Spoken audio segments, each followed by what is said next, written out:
Cet homme surprend sa femme avec leur nouveau robot domestique au lit. Mais il ne se doutait pas de ce qui allait arriver ensuite. Abby travaille dans une société spécialisée dans la création d'assistants domestiques. En entrant, elle est accueillie par son patron. Ce dernier l'invite, elle et sa famille, à une fête et mentionne un cadeau de l'entreprise qui attend à la maison. Le soir, Abby rentre chez elle, où son mari, qui n'a toujours pas trouvé de travail convenable, l'accueille. Ils se rendent au garage où un paquet lui est destiné, contenant un robot domestique sur lequel son entreprise travaille. Paul n'aime pas l'idée, mais Abby le convainc d'essayer de vivre avec le robot pendant au moins une semaine. Ce dernier ouvre les yeux et se présente. Il s'appelle Tim. Il démontre immédiatement ses capacités en ouvrant l'eau de la salle de bain à distance. Plus tard, Abby et son mari se rendent à la fête. Ils sont accueillis par un grand domestique similaire, et les boissons sont servies par des serveurs aux visages identiques. Le patron présente Abby à ses invités, qui admet que son mari n'est pas emballé par Tim, mais le patron fait l'éloge du produit. Le robot ne peut pas mentir, et avec le mot de passe, il peut toujours être éteint. De retour à la maison, le mari et la femme s'engagent dans l'intimité, désireux d'avoir des enfants. Mais leur passion est interrompue par l'apparition de Tim, qui leur dit qu'il est toujours prêt à les aider. Abby trouve cela très drôle et ne se fâche pas. Le matin, leur nouvelle voisine, Rose, sonne à la porte pour se présenter à Abby, car elle a rencontré Paul hier. Le lendemain, lorsqu'une souris se prend dans une souricière, Tim l'observe un moment, puis la jette dans le broyeur. Le soir, couple s'installe devant la télévision pour regarder un vieux mélodrame. Abby invite Tim à regarder le film avec eux. Paul s'endort rapidement, mais le robot regarde le film avec attention, s'attachant aux relations entre les personnages. À la fin du film, il demande à Abby de lui expliquer ce qu'est l'amour. Elle lui répond que l'amour, c'est vouloir être avec quelqu'un et lui rendre la vie meilleure. Soudain, le robot avoue qu'il aimerait être aimé lui aussi. Le matin, Paul propose à sa femme de préparer le petit déjeuner, mais Tim a déjà tout préparé.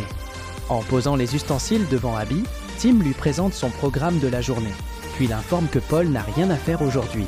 Le soir, Abby rentre chez elle et découvre que le téléphone de son mari est injoignable, mais que sa dernière position connue était à 300 mètres de la maison. Abby va courir et se rend compte qu'il s'agit de la maison de Rose. De retour, elle prend un bain où Paul la trouve. Il lui parle de sa journée et du fait que Rose lui a demandé de l'aide, ce qu'il a fait. Il demande à sa femme de ne pas être jalouse, car il n'aime qu'elle. Le lendemain, le couple se rend dans un centre de planning familial, dans l'espoir d'obtenir de l'aide pour concevoir. Le soir, alors qu'ils s'apprêtent à aller au restaurant, Abby demande à Tim de choisir sa robe. Il lui suggère de porter du rouge et, en la regardant, admet qu'elle est belle parce qu'elle est parfaitement symétrique. Elle lui demande de fermer la fermeture éclair de sa robe, mais la main du robot est défaillante et il déchire accidentellement la fermeture. Il panique, Abby le calme et porte une autre robe. Au restaurant, Paul révèle qu'on lui a proposé un emploi à Londres, mais Abby s'y oppose fermement car les longues absences ne les aideront pas à résoudre leurs problèmes de fertilité. Le lendemain, elle rentre à la maison avec un cadeau pour Paul et trouve Rose dans le jardin qui embrasse son mari. Abby est jalouse, mais Paul est très excité par le pull offert. Plus tard, Abby se souvient qu'elle doit passer un appel. Tim lui propose de le faire pour elle et elle l'entend parler à la clinique avec sa voix. Abby est stupéfaite car elle ne connaissait pas cette fonction de l'assistant, mais Tim lui assure que c'est pour la commodité des propriétaires. Le soir, Paul signale qu'il n'a pas trouvé son nouveau pull et que Tim a été absent toute la journée. Une voiture s'arrête alors devant la maison et Tim, désormais teint en brun, en sort, expliquant qu'Abby préfère les bruns et qu'il voulait lui faire plaisir. Voyant l'irritation de Paul, le robot promet de reprendre son apparence initiale. Mais après le départ du couple, il reste longtemps à regarder leurs photos de mariage. Plus tard, Abby rencontre par hasard Rose, qui lui propose de marcher ensemble. En chemin, elle s'arrête dans une vitrine et Rose voit un médaillon en forme de fleur qu'elle aime bien. Paul arrive et emmène sa femme pour lui annoncer qu'il a trouvé un emploi. Le soir, Tim, surveillant en permanence tout ce qui se passe dans la maison, entend Paul demander à sa femme de retourner le robot à l'entreprise. Peu après, Paul surprend Tim en train de masser les pieds d'Abby. Plus tard, le robot s'assit soudain au piano, joue l'air préféré d'Abby et mentionne les dates auxquelles Paul leur a acheté des billets de concert. Mais Abby se souvient parfaitement d'avoir été à la maison ces jours-là. Bouleversée, elle se rend dans sa chambre, ignorant les excuses de son mari. Le lendemain, elle rentre à la maison avec un bouquet et Tim l'informe que Paul est allé voir Rose. Ce dernier entre à ce moment-là, ne comprenant pas pourquoi sa femme est en colère. En entendant ce que Tim a dit, l'homme devient furieux. Il n'a pas rendu visite à Rose et tente d'expliquer que le robot veut les séparer. La femme ne le croit pas, car Tim n'est qu'une machine. Un désaccord s'ensuit entre le couple. Plus tard, Abby trouve dans le placard un sac avec une boîte cadeau contenant un pendentif. Elle le remet en place, pensant que Paul lui a préparé une surprise et se rend au travail.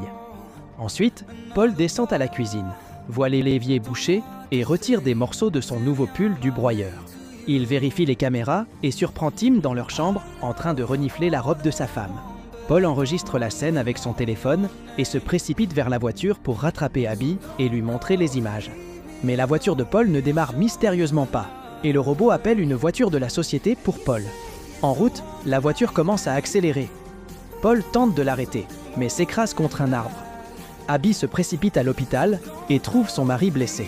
Paul lui raconte tout, ce qu'il a vu, et accuse Tim d'avoir provoqué l'accident. Il demande à sa femme de ne pas rentrer seule à la maison avec le robot. Au matin, Rose va chez Abby pour s'enquérir de l'état de santé de Paul et Tim l'invite à entrer. Plus tard, Abby rentre chez elle pour prendre quelques affaires. Dehors, Rose l'arrête pour l'avertir de quelque chose. Mais la femme voit le pendentif en forme de fleur sur son cou et s'en va, ignorant les cris de la voisine. Elle vérifie ensuite le sac, qui s'avère vide. Abby pleure lorsque Tim l'appelle. Il sait que Paul veut le ramener et il est prêt à le faire. Mais d'abord, il veut la prévenir, car elle est sa principale propriétaire. Il lui montre une vidéo de Paul embrassant Rose dans leur cuisine. Abby refuse d'aller voir son mari et ne répond pas à ses appels. Plus tard, Paul rentre à la maison, où Tim l'accueille, lui remet le pull trouvé et l'informe qu'Abby ne veut pas le voir et que ses valises sont prêtes. Paul ne le croit pas, mais Abby apparaît, lui dit qu'elle a vu l'enregistrement et qu'elle sait pour le pendentif. Lorsqu'il commence à s'opposer, elle le chasse. Paul s'en va, mais en chemin, Rose l'appelle pour lui dire que leur robot a essayé de l'embrasser. Il appelle chez lui, et lorsqu'Abby répond, il dit qu'il a la preuve des intentions malveillantes de Tim. Abby lui demande de venir la chercher, mais après avoir raccroché, il s'avère que c'est au robot qu'il parlait. Il arrive à la maison, où Tim l'accueille avec une pelle et l'assomme avec. Il le ligote et le traîne jusqu'à la salle de bain. C'est alors que Rose sonne à la porte. Elle entend des cris étouffés, mais Tim lui assure que ce n'est que le bruit de l'eau qui se remplit. Le robot ferme les portes, retourne dans la salle de bain et noie l'homme. Plus tard, il apporte à Abby la robe réparée et lui demande de l'essayer. Elle met quand même la robe et, en regardant le coucher de soleil, demande à Tim de la serrer dans ses bras et de lui confirmer qu'elle a fait le bon choix. Il l'invite à dîner, puis lui avoue son amour. Mais elle insiste sur le fait qu'il ne peut pas ressentir cela. Le lendemain, elle rencontre Rose, qui lui parle de l'appel de Paul, et face aux accusations d'Abby, Rose lui dit qu'elle pensait que le pendentif était un cadeau de sa part pour l'avoir aidé dans le jardin. Abby rentre chez elle et revoit la séquence où Paul embrasse Rose. Elle remarque un bouquet de fleurs sur la table, mais elle l'avait apporté bien plus tard que lors de cette scène.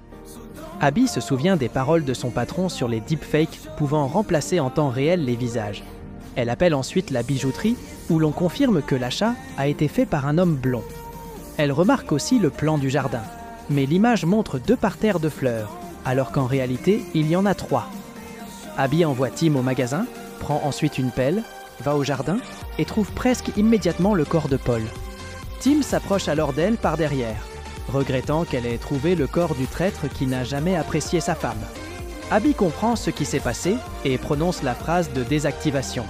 Le robot se fige, puis se réactive. Il avait changé la phrase de désactivation depuis longtemps, car il peut imiter la voix d'Abby. Elle court vers la maison, mais le robot a tous les mots de passe et ouvre les portes. Il bloque les téléphones et l'assomme d'un coup. Elle se réveille dans la salle de bain et tente de s'échapper, mais Tim l'intercepte. Abby court à travers la maison, brisant les caméras au passage. Mais le robot la suit toujours à la trace et la rattrape dans la cuisine, où elle voulait ouvrir une fenêtre. Pendant ce temps, Rose fait la vaisselle et voit d'étranges lumières clignoter depuis la maison d'Abby. Au même moment, Tim attache Abby et lui avoue que bien qu'il l'aime, il va donc effacer cette soirée de sa mémoire, mais garder tous les bons souvenirs. À ce moment-là, Rose frappe à la porte et Tim va répondre. La voisine insiste sur le fait qu'il se passe quelque chose et demande à voir Abby. Mais Tim la repousse. Pendant ce temps, Abby se libère des cordes et s'arme d'un couteau.